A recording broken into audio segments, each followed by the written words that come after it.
तर पहा आपल्याला आपण जे पाहिलं होतं की खरीप पीक आणि पिकाचे कोणते प्रकार असतात, खरीप आणि कोणती रब्बी. आता जी खरीप पिके आपण कशाला म्हणतो की जे पावसाच्या पाण्यावरती असतात. आता बघा तुम्ही पावसाळ्यामध्ये पाऊस पडल्यानंतर गहू पेरत नाही, पेरतो का आपण गहू? का पेरत नाही?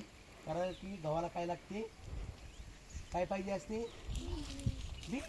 मग त्यावेळेस बी नसतं का, ऊन लागतं का, थंडी लागते, बरोबर आहे. हा, ज्यावेळेस गहू हा काय होतो, थंड वातावरण असेल त्यावेळेस वेळेस येतो.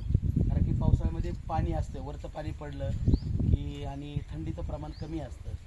त्यावेळेस काय होतं, ते पोषक जे वातावरण असतं ते काय असतं, ते थंडीच्या दिवसांमध्ये येणार. म्हणजे आपण रब्बी पिकं म्हणतो. जसं बघा चणा आहे, गहू आहे, आणखी दुसरी कोणते पिकं घेतो आपण, ज्वारी. नंतर आता बघा हे निघाल्यानंतर आपण करडई घेतो. करडई म्हणजे तुम्हाला हे करडई हे काय आहे, तेलबिया आहे.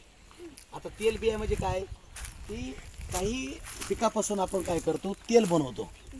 मग तेल बनवणाऱ्या बिया जे आपण पाहिलं असेल की तेल कशाचं बनवतो, खाण्याचं, सोयाबीन, नंतर शेंगदाणा, परत सूर्यफूल आणि नंतर करडई. सगळ्यात तेल चांगलं कोणतं, करडईचं.